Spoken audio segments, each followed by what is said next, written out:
is a driving force against net zero madness in Australia. He's a tower of common sense. Please welcome to the CPAC stage, National Senator for Queensland, M.Canavan.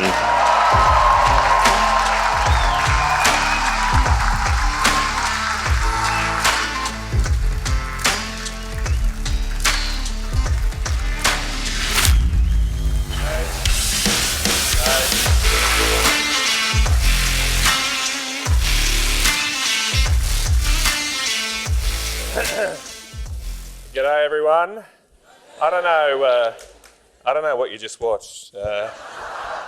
Don't get me to explain the dark nats to you. I don't know where they came from. I don't know who they are, but they are massive in Japan. So, might not be very big here yet, but they're massive in Japan. So it's great. Maybe there'll be more of those episodes. We'll see. But I actually wanted to start on Japan today, and I will get to that. But before I do, I did just want to say a few words about Charlie Kirk. It's been a tough week for many of us, and a few months ago I actually emailed Charlie out of the blue. I wanted him to come here. I thought he'd be great in Australia, and when I did that, I actually didn't know if that many people followed him here. I followed him, but I'm a bit abnormal, and I just wasn't sure whether the average young Australian kid knew much about Charlie Kirk. And obviously, what we've seen in the last 2 weeks is he had a huge following. He had a massive following right around the world. And it is a bit perplexing. How did he have such a following, almost secretly, among many of our young children watching him online? And the more I've seen the videos, which I'm sure we've all seen on our social media feeds, the more I've seen the videos of Charlie in the last week or so, what strikes me is that he had a huge following because he displayed courage. He displayed courage by going into the belly of the beast, into our university campuses, and tackling the left with unapologetically strong views. He had courage when he displayed his Christian faith without any apology. And it was that courage that got him a following. And given what we've seen in the last couple of weeks, I do think that courage is making a comeback. It's making a comeback.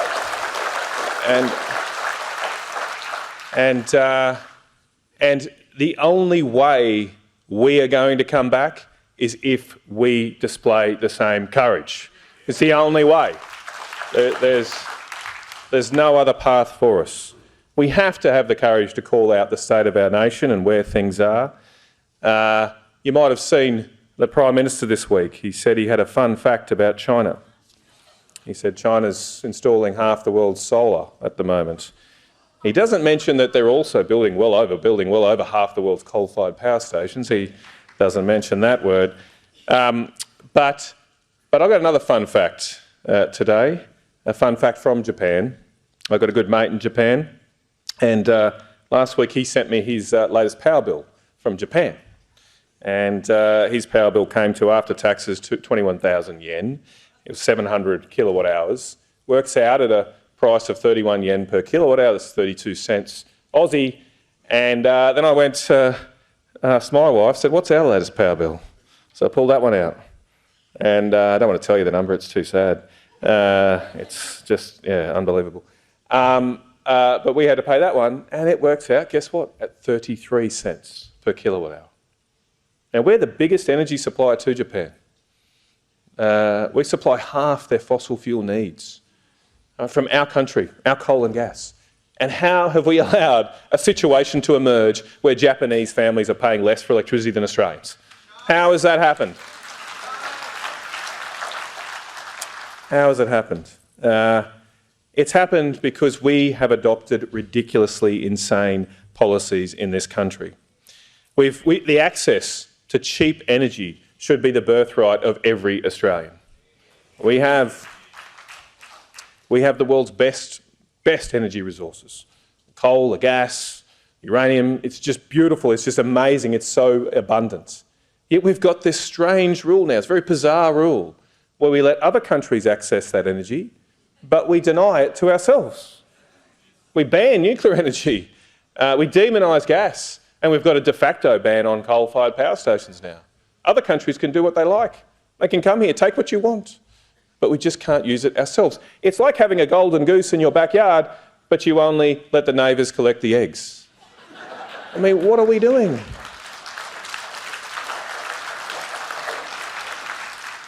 I mean, that birthright to cheap energy, it is what has underpinned our prosperity. It is why Australia has one of the highest wages in the world. Australians can enjoy a very good living thanks to having cheap energy, because when you have cheap energy, businesses can afford to pay dear wages. And if we stick with dear energy, we're going to get cheap wages. They're going to come down. Because the easiest and quickest way you can destroy a prosperous industrial economy is to increase the price of energy. And we are well on that way.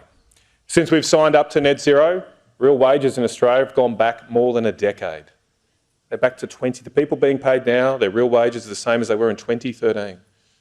Right, 2013. Since we've signed up to net zero, energy prices have surged by 40% just in 3 years. It was only 3 years ago we did this. Since we signed up to net zero, we have lost our nickel industry, our plastics industry, our urea industry. Urea is the most important fertiliser that helps us grow food, and we now import that from China and the Middle East. So for the first time since the early settlers, Australia cannot feed itself, thanks to net zero. Net zero has been a complete and utter failure, but the good news is people are waking up to this scam. In the last few months, we've seen party units of the Liberal or National parties in every mainland state vote down net zero. They're down. And they've done so comprehensively. And I mean, even in Victoria, even the Victorian Liberals. And I kind of from up here in Queensland, I'd kind of almost written off Victoria because all your Conservatives there seem to have moved here to Queensland. And I thought it was done, it's over. But you know, not by a long shot. They're making a comeback too, because the Victorian Liberals showed courage and absolutely got rid of net zero last week. So thank you, Victoria. Well done. So we do need to spend a little bit of time. What is net zero? I mean, net zero is a 25-year plan now. We've got 25 years left, 2050, 25-year plan to change everything we do, It wants to change how we make energy, how we grow food, how we transport ourselves, drive ourselves around. Even the food we eat has to change thanks to net zero. And so, in a way, it's just a big planning scheme, right? It's a whole new government plan. It's the biggest government plan in world history. There's another word for that. It's called socialism. That's what it is. That's what it is. It's a socialist plan. Now, even Stalin, give him his due, he only had 5-year plans. They only planned over a 5-year period. But our current Politburo down there in Canberra thinks that they can plan for 25 years into the future. It's absolutely absurd, and I don't think we've really thought this through. I don't know if you saw this headline this week in the Australian Financial Review. It's a bit of an alarming headline. It said that China could disable or detonate our EVs, warns top cyber expert. I kind of had to read it twice. I said, disable, yeah, I get that, maybe. But detonate? Detonate? And so what's going to happen? Are you going to be driving along the highway one day? You're just driving along and bang, you look over, some car just blows up next to you. I think, well, there's another casualty for the climate wars. I mean, what are we doing? Why would we give over control of everything we do to another nation without blinking an eyelid? And as I said, it's actually only been 3 years. It feels like we've had net zero forever, but it's been 3 years since we signed up to this. And it has just completely and utterly failed. So net zero doesn't just need to be gotten rid of now. Net zero has to be completely scrapped. Not modified.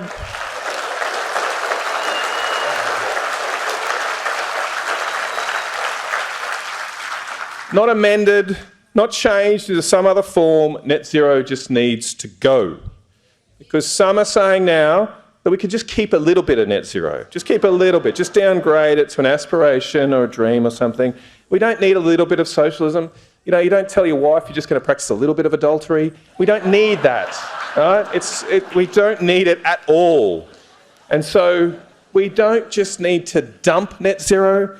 We need to make sure net zero is dead, it's buried, and it's cremated. That's what needs to happen.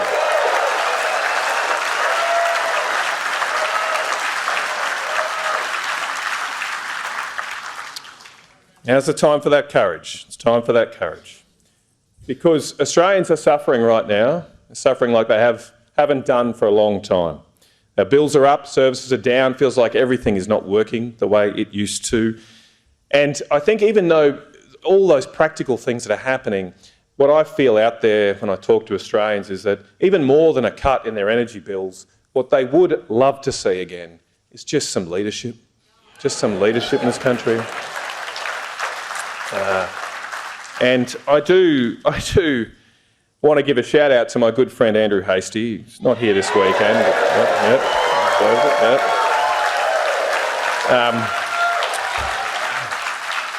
As Andrew said this week, he nailed his colours to the mast.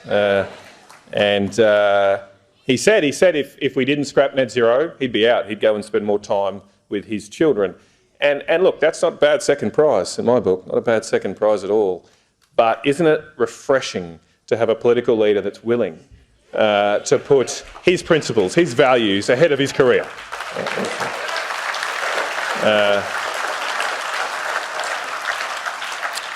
We do kind of need more of this leadership. We need it because we are in a desperate state in this nation.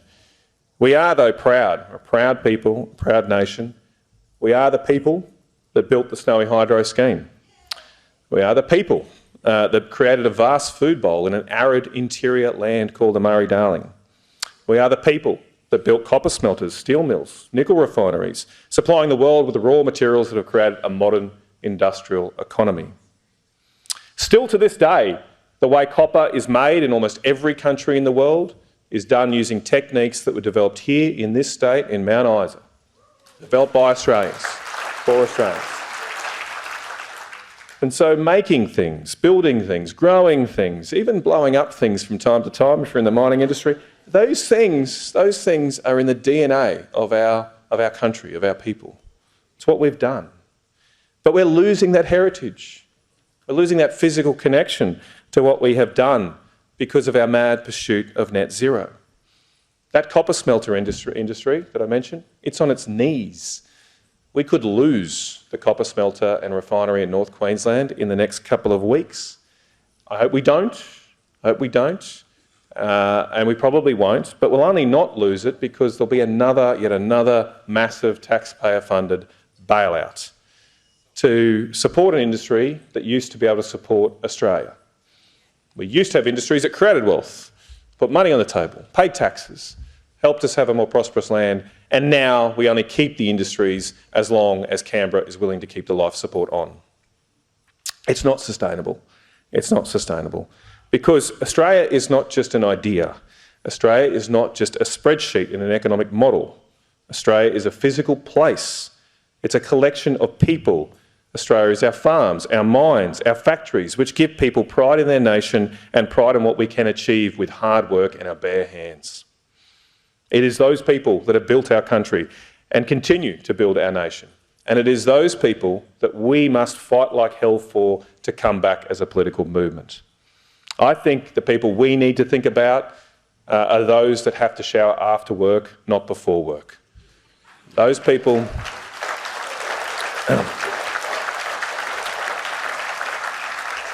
Those hard-working Australians finish the day tired. They're tired. They're tired of their work, tired of having to pay higher and higher bills. They're tired of having to worry about whether their kids will ever even own a home in the future. They're tired of hearing from politicians who seem to care more about global acclaim at the United Nations than solving the hard, everyday problems Australians face.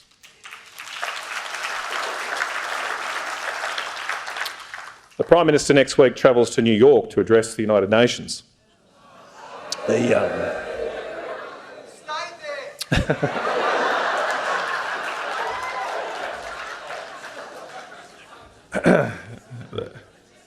The priorities of his government will be on stark display. He's going to recognise the Palestinian state and announce the highest carbon taxes in the world. So the bloke, let me get this straight. The bloke who couldn't reduce our power bills by $275 is going to solve Middle East peace and change the temperature of the globe. Rightio, rightio. I mean, can we just have a leader that focuses on the Australian people for a change? Can we just have that? That's simple. It's a pretty simple. Because I've just got a simple proposal. Maybe we just run Australia's energy system with the sole and exclusive purpose of benefiting the Australian people. Maybe we do that. Maybe we do that for a change. The primary purpose of our energy policy should be to deliver the lowest power prices for Australians. No ifs, no buts. Let's just deliver cheap power again by building everything. By building nuclear, by building gas, building some solar and wind, but also building coal. Let's do that as well.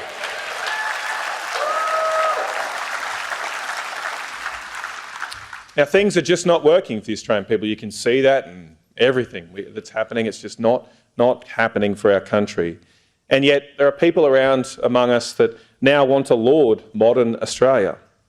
But when I hear the term modern Australia, I think of skyrocketing energy prices, out-of-control migration, young people that can't afford a home, violent crime spiralling, our national highways with potholes that make it look like a moonscape, and huge waiting times at our hospitals. Modern Australia is just not the place it used to be. Maybe, just maybe, we should take ourselves back. Well, not that long ago, we used to have a controlled migration program. Not that long ago, we didn't used to have machete bins on our streets. Not that long ago, we had the cheapest power prices in the world. Former Senator Ron Boswell, who I think is here today, he's a great man, he reminded me the other week that 20 years ago the Australian government released an energy white paper. And that energy white paper proudly stated, let me quote from it, stated, Australia enjoys some of the lowest stationary energy prices in the developed world. There was a chart in that report that showed that Japanese energy prices were 4 times higher than Australia's. 20 years ago, 4 times higher, and now we're above Japan. So maybe it's time we say goodbye to modern Australia and return to a traditional Australia, where we had some of the cheapest power prices in the world. Maybe it's time we go back to the future. Because and I'm not saying, I get accused sometimes of wanting to take people back to the 1950s. I mean, I don't know what the 1950s were like. I wasn't born. Maybe it was good, maybe it was bad, I don't know. But I was around in the 1990s. I do remember that. And I want to finish on a lighter note. A couple of weeks ago, at Father's Day, and my kids bought me some of these glasses here. And they're a bit of a throwback, a bit of a retro throwback to the 1990s. What do you reckon? They look all right? What do you reckon? Look okay? My kids like them. And maybe we should go back. Maybe we should go back to this time where we had bright colours, we were optimistic, we had endless plains of horizons ahead of us. And let's go back. So let's get in our DeLoreans, let's take it up to 88 miles per hour, go back to the future, take back our country and save Australia. Thank you very much, ladies and gentlemen, and God bless. Thank you. Thank you.